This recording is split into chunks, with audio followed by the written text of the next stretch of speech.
എല്ലാവർക്കും നമ്മുടെ Mahalakshmi serial promo വീഡിയോയിലോട്ട് സ്വാഗതം.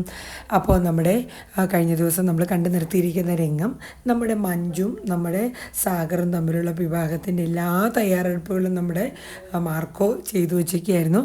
ആ സമയത്ത് നമ്മുടെ മാർക്കോയിനെ നമ്മുടെ കണ്ണനും മഹാലക്ഷ്മിയും കൂടെ വിളിക്കുകയാണ്. എന്നിട്ട് കണ്ണൻ തീർത്തു പറയണം, നിന്നെ ഞാനൊരു അനുജനെ പോലെയാണ് കരുതിയത്, ഒരിക്കലും ഈ ഒരു വിവാഹം നടക്കരുതെന്ന് നമ്മുടെ കണ്ണൻ മാർക്കയോട് പറയാണ്. അത് പ്രകാരം കണ്ണൻ പെട്ടെന്ന് തന്നെ നമ്മുടെ സാഗറിനെ വിളിക്കുകയാണ്. പക്ഷെ എന്ത് ചെയ്ത സാഗർ കോൾ എടുക്കുന്നില്ല. കാരണം മഞ്ജു പറഞ്ഞിട്ടുണ്ട് മാർക്കോ മിക്കവാറും കണ്ണേട്ടൻ്റെ അടുത്താണ്. അപ്പോൾ നമ്മുടെ മാർക്കോ ഇമാതിരി വിളിക്കുന്നുണ്ടെങ്കിൽ അത് നമ്മുടെ കണ്ണേട്ടൻ പറഞ്ഞിട്ടായിരിക്കും നമ്മുടെ കല്യാണം നടക്കരുത് എന്ന് കരുതിയിട്ട് തന്നെയാണ്. അതുകൊണ്ട് സാഗർ കോൾ എടുക്കണ്ട, മാർക്കോയുടെ കോൾ എടുക്കണ്ട എന്ന് പറയുന്നുണ്ട്. അപ്പോൾ സാഗർ പറയുന്നുണ്ട്, നമുക്ക് വേണ്ടി ഇത്രയൊക്കെ കഷ്ടപ്പെട്ട് ചെയ്തല്ലേ, അപ്പോൾ നമ്മൾ എങ്ങനെയാണ് കോൾ എടുക്കാണ്ടിരിക്കുന്നത്? അതൊന്നും വേണ്ട, നമ്മുടെ വിവാഹം ഇനി ആര് എന്തൊക്കെ പറഞ്ഞാലും തടസ്സപ്പെടാൻ പോകുന്നില്ല, വിവാഹം എന്തായാലും നടക്കണമെന്ന് മഞ്ജു തീർത്തും പറയാണ്. അപ്പോൾ നമ്മുടെ മാർക്കോ കണ്ണൻ്റെ അടുത്തും നമ്മുടെ മഹാലക്ഷ്മിയുടെ അടുത്തും പറയാണ്, ഞാൻ എത്രയും പെട്ടെന്ന് അത് തടസ്സപ്പെടുത്താൻ പറ്റുമെങ്കിൽ പോയി നോക്കട്ടെ എന്ന് പറഞ്ഞിട്ടാണ് അവരുടെ അടുത്തുനിന്ന് യാത്ര പറഞ്ഞ് ഇങ്ങോട്ടേക്ക് ഇറങ്ങുന്നത്. ആ സമയം ഇവിടെ എത്തുമ്പോഴേക്കും നമ്മുടെ പിന്നെ സാഗറും നമ്മുടെ മഞ്ജുവും തമ്മിലുള്ള വിവാഹത്തിൻ്റെ എല്ലാ ഒരുക്കങ്ങളും തുടങ്ങി. വരനും വധുവും രജിസ്റ്റർ ഓഫീസിൽ ആദ്യം ഒപ്പിട്ടുന്നു. അതിനുശേഷം നമ്മുടെ സാക്ഷികൾ ഒപ്പിടാൻ രജിസ്റ്റർ പറയുന്നുണ്ട്. അതുപോലെ അവർ ഒപ്പിട്ട് ആ ഒരു ചടങ്ങ് കഴിയുന്നു. അടുത്തതായിട്ട് ഇനി ബാക്കി ചടങ്ങുകളിലോട്ട് പോവാണ്. മാർക്കോയുടെ കൂട്ടുകാരൻ പറയുന്നുണ്ട്, നമുക്ക് എന്തായാലും മാർക്കോ വരുന്നത് വരെ നമുക്ക് വെയിറ്റ് ചെയ്യാം, ഇപ്പം തന്നെ എത്തുമായിരിക്കും എന്ന് പറയുന്നുണ്ട്. അപ്പോൾ നമ്മുടെ മഞ്ജു പറയുന്നുണ്ട്, മാർക്ക വന്നോളും, നമുക്ക് പരിപാടികളൊക്കെ വേഗം തന്നെ നടത്താം. കാര്യം എന്ന് വെച്ചാൽ നമ്മുടെ മേഘനാഥൻ വന്നു കഴിഞ്ഞാൽ എല്ലാം തടസ്സപ്പെടുത്തുമെന്ന് നമ്മുടെ മഞ്ജു പറയുന്നുണ്ട്. ഓക്കെ, അത് കേട്ടപ്പോൾ എല്ലാവരും പറഞ്ഞു, എന്നാൽ ശരിയാണ്, ഇനി ഈ ചടങ്ങ് കൂടെ ബാക്കിയായിട്ട് വെക്കേണ്ട, അതും കൂടെ അങ്ങ് നടത്തി കളയാമെന്ന് പറഞ്ഞ് അവർ നമ്മുടെ മഞ്ജുവിൻ്റെ കഴുത്തിലോട്ട് നമ്മുടെ സാഗർ താലി കെട്ടുകയാണ്. അതിനുശേഷം നമ്മുടെ സാഗറിൻ്റെ കഴുത്തിൽ ഹാരയിടുന്ന രംഗത്തോടു കൂടി ആണ് കാണിക്കുന്നത്. ഇവരെ താലി കെട്ടി കഴിയണതും നമ്മുടെ മാർക്കോ ആ രജിസ്റ്റർ ഓഫീസിൽ എത്തി കാണുന്ന കാഴ്ച ഇവരുടെ വിവാഹം കഴിഞ്ഞ് നിൽക്കുന്ന ഒരു സീനാണ്. അയ്യോ, ആ ചതി നടന്നു.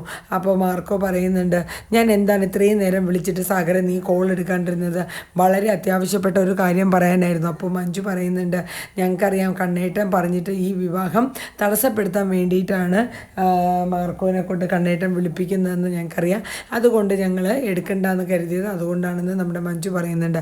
അപ്പോൾ നമ്മുടെ മാർക്കോ പറയുന്നുണ്ട്, ഒരിക്കലും കണ്ണനും മഹാലക്ഷ്മിയും ഈ കല്യാണം അംഗീകരിക്കുകയില്ല. ഇനി എത്ര തന്നെ സാഗറിനെ നല്ലതെന്ന് നീ പറഞ്ഞാലും ഒരിക്കലും കണ്ണേട്ടനും മഹാലക്ഷ്മിയും അംഗീകരിച്ച് തരില്ല. കാര്യം എന്ന് വെച്ചാൽ അവരുടെ മനസ്സിൽ അത്രയ്ക്കൊരു ബാഡ് ഇതായിട്ടുള്ള ഒരു ഇമ്പ്രഷനാണ് സാഗറിനെ കുറിച്ചുള്ളത് എന്ന് പറയുന്നുണ്ട്. അങ്ങനെ അവരുടെ ആ ഒരു വിവാഹം നടക്കുകയാണ്. അപ്പോൾ നമ്മുടെ മാർക്കോ ആലോചിക്കുന്നുണ്ട്, ഇനിയിപ്പോൾ കണ്ണൻ സാറ് വിളിക്കുകയാണെങ്കിൽ ഞാൻ എന്ത് പറയും, കണ്ണനോട് എന്ത് മറുപടി ഞാൻ കൊടുക്കും എന്നൊക്കെ ഓർത്ത് അവരിങ്ങനെ നിൽക്കുകയാണ്.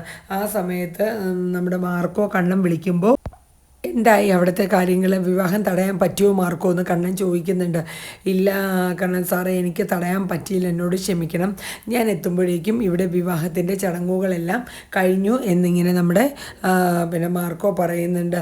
അപ്പോൾ നമ്മുടെ കണ്ണൻ മഹാലക്ഷ്മിയോട് പറയുന്നുണ്ട്, കല്യാണം തടയാൻ കഴിഞ്ഞില്ല മഹി, ആ കല്യാണം നടന്നു എന്ന് പറയുന്നുണ്ട്. അങ്ങനെ അവർ രണ്ടുപേരും നമ്മുടെ കണ്ണനും മഹാലക്ഷ്മിയും സങ്കടപ്പെട്ടിരിക്കുകയാണ്. ഇത്രയും ഒരു കൊടും ചതിയിലോട്ട് നമ്മുടെ മഞ്ജു വീണ്ടും പോയല്ലോ, അവൾക്ക് എന്തിൻ്റെ കേടായിരുന്നു, അവൾക്ക് മേഘനാഥനുമായിട്ടൊരു ജീവിതം പറ്റിയില്ലെങ്കിൽ എൻ്റെ അടുത്തോട്ട് വന്നാൽ പോരെ, അവൾ എന്തിനാണ് അതിൽ നിന്നും വലിയൊരു വിഷവിത്തിൻ്റെ കൂടെ ഈ ജീവിതം തുടങ്ങിയത്.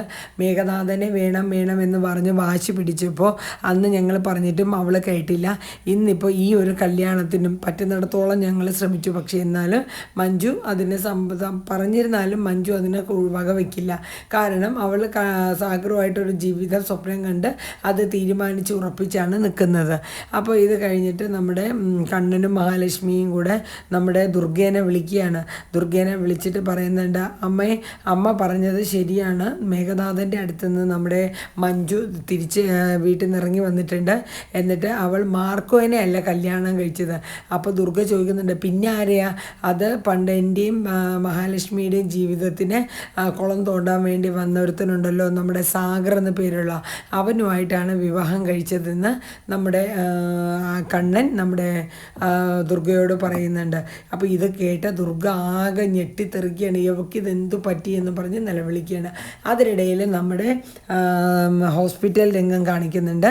നമ്മുടെ വാമദേവൻ ഹോസ്പിറ്റലിൽ നമ്മുടെ സീമന്തിനി വരികയും അതിൻ്റെ അവിടെ തന്നെ നമ്മുടെ മേഘനാഥനും ഉണ്ടാകും. എന്നിട്ട് സീമന്തിനി വാമദേവൻ്റെ അടുത്ത് പറയുന്നുണ്ട്, കണ്ടില്ലേ സ്വന്തം അച്ഛൻ്റെ ഗതി ഇതാണ്, മകൻ ഇനി അടുത്ത ഇതുപോലൊരു ഗതിയിൽ ചെന്നപ്പെട്ട് ഇതുപോലത്തെ ഒരവസ്ഥ വരും, അതുകൊണ്ട് നീ അവളെ കാര്യം അങ്ങ് വിട്ടേരെ. അപ്പോൾ നമ്മുടെ മേഘം പറയുന്നുണ്ട്, ഇല്ലമ്മേ അങ്ങനെ അവളെ എനിക്ക് വിട്ടുകൊടുക്കാൻ പറ്റില്ല, ഞാൻ സ്വപ്നം കണ്ടതാണ് കണ്ണൻ്റെ സ്വത്തുക്കൾ ഇവൾ കയ്യിലുണ്ടെങ്കിൽ മാത്രമേ എനിക്ക് ആ സ്വത്തുക്കളൊക്കെ നേടിയെടുക്കാൻ പറ്റുള്ളൂ എന്നൊക്കെ ഇങ്ങനെ പറയുന്നുണ്ട്. അപ്പോൾ നമ്മുടെ സീമന്തിന് പറഞ്ഞു കൊടുക്കുന്നുണ്ട്, അച്ഛനും മോനും ഇരുന്ന സ്വപ്നങ്ങൾ കണ്ടോളൂ, പക്ഷേ ഇതൊന്നും നടപടിയായി വരാൻ പോകുന്നില്ല, അതുകൊണ്ട് നിങ്ങൾ നിങ്ങളുടെ കാര്യം നോക്കുമെന്ന് ഞാൻ വീണ്ടും വീണ്ടും പറയുന്നുണ്ട്. അങ്ങനെ അവർ പറയുന്നതൊന്നും തന്നെ വകവയ്ക്കാണ്ട് നമ്മുടെ മേഘനാഥനും നമ്മുടെ വാമദേവനും കൂടെ പിന്നെയും ഓരോ കാര്യങ്ങൾ പറഞ്ഞുകൊണ്ടിരിക്കുകയാണ്. അപ്പോൾ ഇത് ചുരുക്കത്തിൽ നമ്മുടെ മഞ്ജു ഒരു വൻ ദുരന്തത്തിലോട്ടാണ് ചെന്ന് ചാടിയത്. അപ്പോൾ അത് തടയാൻ കണ്ണനും നമ്മുടെ മഹാലക്ഷ്മി മാക്സിമം നോക്കി. പക്ഷെ അതിന് ഇടയായി പോയത് നമ്മുടെ മാർക്കോയാണ്. ഒരിക്കലും മാർക്കോയിൽ നിന്നും ഇങ്ങനത്തെ ഒരു രീതി ഒരിക്കലും നമ്മുടെ കണ്ണനും മഹാലക്ഷ്മിയും പ്രതീക്ഷിച്ചിരുന്നില്ല. കാര്യം എത്ര തന്നെ നല്ലവനെന്ന പേര് മുദ്രകുത്തി അവൻ നടന്നാലും സാഗറിൻ്റെ സ്വഭാവം നന്നായിട്ട് മനസ്സിലാക്കിയിട്ട് തന്നെയാണ് നമ്മുടെ മഹാലക്ഷ്മിയും അതോടൊപ്പം തന്നെ നമ്മുടെ കണ്ണനും നിൽക്കുന്നത്. അങ്ങനെ വിവാഹം കഴിഞ്ഞ് നമ്മുടെ മഞ്ജുവിൻ്റെയും സാഗറിൻ്റെയും ആ ഒരു സീനോട് കൂടി ഇന്നത്തെ നമ്മുടെ മഹാലക്ഷ്മി സീരിയൽ വൈൻഡപ്പ് ചെയ്യാണ്. ഇനി വരും ദിവസങ്ങളിൽ സാഗറിൻ്റെയും മറ്റും ആ ഒരു ഇത് മഞ്ജു മനസ്സിലാക്കുമോ, അല്ലെങ്കിൽ വരുന്ന എപ്പിസോഡുകളിൽ ഇനി എന്തൊക്കെ മാറ്റങ്ങളാണ് വരാനിരിക്കുന്നത് എന്നൊക്കെ നമുക്ക് നോക്കാം. അപ്പോൾ എന്തായാലും നമ്മുടെ ഇന്നത്തെ മഹാലക്ഷ്മി സീരിയൽ പ്രൊമോ വീഡിയോ ഇവിടെ വൈൻഡപ്പ് ചെയ്യാണ്. എല്ലാവരും നമ്മുടെ ചാനലൊക്കെ ഒന്ന് ലൈക്ക് ചെയ്ത് സപ്പോർട്ട് ചെയ്യുമെന്ന് കരുതുന്നു.